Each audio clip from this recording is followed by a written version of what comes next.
Hi guys! Meron ako nabasahang comment and masyadong mahaba yung post ko.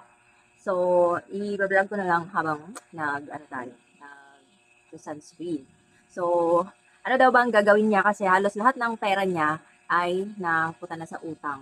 Kumbaga, nahiya kasi siyang tumanggi, lalo na kaka-start niya lang na mag-sari-sari store, kaya nagpapautang siya sa tindahan.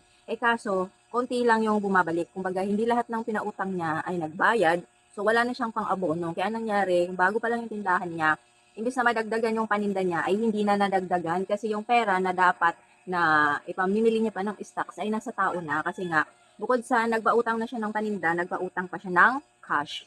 So, ayan yung common mistakes ng mga kasari natin na bago pa lang nagtayo ng sari-sari store, at dahil baka inisip nila na walang bumili sa kanila, kaya nagpapautang sila, ayun, ang ending, at wala silang maraming backup na pera pang sustain or pamili ng mga bagong stock. So, ang ending ay nagsasara din, nalulugi, di ba? Sayang yung mga pinaghirapan, sobrang ang laki ng kalugian doon. So, para sa akin ha, sawang-sawa na sa ganyan, sawang-sawa na sa pautang, dalang-dala na ako. Ang laki ng mga na scam sa aking pera, hindi biro.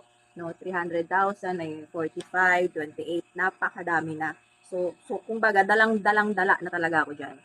Dapat kasi hindi mo na kayo nagpapautang. Huwag kayo maniwala doon sa kung hindi ka magpapautang, walang bibili sa iyo. Hindi totoo 'yun. Ganyan yung dati kong paniniwala. Pero nung pandemic, doon na stop yung pagpapautang ko sa tindahan. At saka yung limit na lang sa pagbibigay or pagpapautang din ng cash. Kasi dati, nagpapautang talaga ako ng cash. Ang bilis ko pati magbigay. Yung 20,000 na yan, barya lang yan sa akin kapag ka nanghiram ka. Ang bilis ko kumuha ng pera. Hindi pa yun mag-withdraw sa bangko ha. Cash ko yun na ibibigay sa'yo kasi um, may pondo ako ng cash noon sa bahay. Ang Gcash ko noon is 100,000. Hindi ito sa pagmamayabang ha, ay wala namang iyayabang. Sinasabi ko lang yung reality. Kasi yan talaga yung sa akin noon. True to life story yung sinishare ko sa inyo. So kung nayayabangan ka dyan sa sinasabi ko, hindi ko na control yung feelings mo. Kung i-hate mo ko dahil lang sa nagsasabi ako ng totoo. Kasi ayan talaga yung totoo dun sa akin. Okay, so basta pagka parang kilala kita, may konting trust naman ako sa'yo na feeling ko hindi mo sisirain, ayan barya lang yan sa akin yung 20,000 eh. Papahiram kita. Kaya lang, lahat ng mga nangungutang, sa umpisa lang talaga yan sila magaling. Parang katulad sa paluwagan, sa umpisa lang magaling magbayad, ganyan. So, minsan, kapag pairalin mo yung puso mo, yung lambot ng puso mo, ikaw yung magsasuffer. So, kailangan matuto ka talagang magsabi ng hindi. Isipin mo muna yung sarili mo, yung pagod mo, yung pamilya mo. Unahin mo yun. Kasi year 2025 talaga, January, nung nag-start ako mag-diet, nung nag-start ako na nilove ko na yung sarili ko, dun ko na na-realize lahat. Hindi siya pagiging selfish. Kasi kapag meron tayong hindi napagbigyan, minsan sinasabi nila na ang damot mo naman, ang makasarili mo naman, meron ka naman sobra-sobra pa yung sa'yo, ba't hindi ka magbigay? Alam mo yun, nagsisikap tayo para sa sarili natin, hindi para sa ibang tao. So kung kaya nating magsikap, bakit sila hindi nila kayang magsikap, 'di ba? Naghahanap buhay tayo para sa sarili nating pamilya, sa kung meron tayong gustong ma-achieve sa buhay. Hindi tayo naghahanap buhay para ipautang dahil lang sa walang bigas yung kapitbahay natin. Pwede nating bigyan na lang yan para hindi na tayo mag-assume na babayaran pa tayo. Pwede tayong magbigay pero isang beses, dalawang beses, okay na yun eh. Pero yung tipo, tayo na yung asahan nila, parang naging extension ng family na natin sila na required ba na tayo ang bumuhay sa kanila? Required ba na pagka umutang sila sa atin, porket wala silang bigas, wala silang pamasahe or pambaon sa anak nila, required ba na maawa tayo at pagbigyan natin sila? Pero tayo yung mahihirapan. Kasi ang nangyayari, umaasa na lang sila sa atin, hindi sila nagsusumikap. So kung ikaw nagsusumikap ka, bakit hindi nila kayang gawin? Anak nila yun, pamilya nila yung nagugutong, pamilya nila yung naghihirap. Diba? Kailangan magsumikap din sila, hindi aasa sila. Dapat kasi ang backup plan mo, sarili mo din. Hindi yung ang backup mo, karamihan kasi sa atin ha, ang backup, especially yung mga nanay, hindi ko naman nila lahat. Pero karamihan talaga, ang backup nila is mangutang sa kaibigan, mangutang sa tindahan. Bakit hindi nyo gawing backup yung sarili nyong kakayanan? 'Di ba? Kung kaya ko, kaya mo din, imposibleng hindi mo kaya yun. Kasi ang basic lang talaga niya. Kung problema mo pambayad kuryente, tubig, baon ng anak mo pagkain, napakadali lang ng problema yan. 'Di ba? Pwede kang magkaroon ng ipangbenta mo nang wala kang puhunan eh. Pwede kang may itinda na wala kang puhunan, 'di ba? Ano lang, laway lang puhunan niya, tsaka kapal lang mukha. Makiusap ka lang at once na may magtiwala na sa iyo na ipahiram yung produkto nila para ibenta mo, tubuan mo, wag na wag mong sisirain yung tiwalang yun. Kasi ang tiwala, napakahirap niyang kuhanin. So, once na may magtiwala sa'yo, or once na may nagpahiram sa'yo ng puhunan, ingatan mo yun. 'Di ba? Balang araw, makakalaya ka din sa ganyan, yung mga utangan na yan.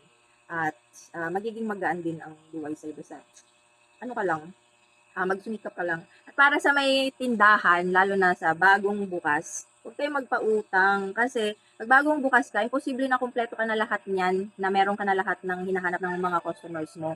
Kasi meron silang hinahanap na wala. So, kailangan mong ilista yun. Sa susunod na araw, bilhin mo na para pagbalik nila, ay meron na silang mabili doon sa pwesto mo. 'Di ba? Mas masarap sa pakiramdam kapag yung customer mo, lahat ng pangangailangan niya, dyan mo nabili, ay dyan niya nabili sa tindahan mo, at hindi pa siya lumipat. Hindi na niya kailangan lumipat sa ibang tindahan para bilhin yun. Okay?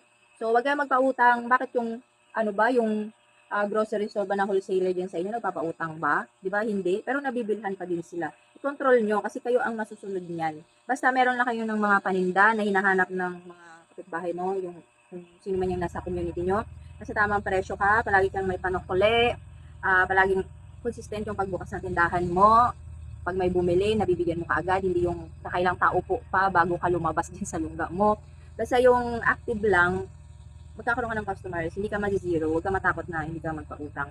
Kasi, once na nagpautang ka na, ayan, hindi ka na nabayaran, di ba? So, ang common mindset ng mga taong nangutang, lalo na pag may tindahan ka, nakikita na nagpo-post ka ng mga masasarap na pagkain or gumagala ka, ang isip nila niyan, marami pa namang pera yan. Ang dami pa namang pera ni Yvonne, gala-gala lang yan, so huwag muna natin bayaran yan. Diba? Pero yung tiwala, diba? Nasira na. For example na lang, sa mga sa mga kaklase ko dyan, I mean, mga naging friends ko lately, ayan, ano tawag na to, nangihiram sila sa akin mga 500, 1,000. So, iniintindi ko naman kasi kadalasan sa kanila mga bata or kinakapos kahit na may trabaho sila. So, alam mo yun, 500 lang, 1,000, hindi pa nila mabalik sa akin kaagad. So, for me, okay lang yun na maging loss ko yun. Siguro wala talaga silang pambayad, no? Pero kasi, tiwala ko nasira na nila, 'di ba? Yung 500 na yon, yung 1,000 na yon, kikitain ko pa naman yun eh. Pero kung magipit ka ulit, hindi mo na ako malalapitan. Parang inisip ko na lang, nabigay ko na lang yun sa'yo. Ganon din yung way ko sa mga kamag-anak ko. Pag nangutang sila at alam ko na hindi ko pa siya nabigyan, pinapautang ko siya. Yung sakto lang na kaya ko din na mawala. Para kung sakaling hindi siya magbayad, hindi ko na din siya sisingilin. Sa kanya na lang yun. Pero mananatili yun sa isip niya na meron siyang hiram sa akin. So, kung magipit siya ulit, kahit alam niya na, masenso na ako sa buhay ko, masenso man ako someday, kahit na kaya ko na siyang bigyan ulit ng pera, hindi na niya ako malalapitan kasi alam niya sa isip niya na may hiram pa siya sa akin na hindi niya binayaran, na pinatay mali siya niya lang doon. Diba? Kasi iba ang bigay sa hiram. Oh, by the way, ang ganda-ganda na ng ano natin. Sabi nag-promote. Ito lang talaga palagi. Diyos ko, sobrang tagal na ito nagamit ko. Kung napanood niyo yung vlog ko before, ito pa rin. Shade Eye 210. Para lang siyang labi ko, hindi halatang may lipstick. Tsaka syempre, sa sobrang init ngayon, kailangan meron tayong sunscreen, napakaganda. Para na siyang powder na naka-makeup. Ang bilis niya i-blend. Medyo pricey lang lahat ito, pero okay lang, sulit na sulit. Parang 300 and 400. Pero may voucher ito, 200 na lang siya sa Shopee. Kung sa Shopee kayo bumili, legit store, ilalagay ko yung link dyan. Pero kung sa Watson kayo bumili, 400 plus to. Pero sa Shopee, nasa 200 plus lang.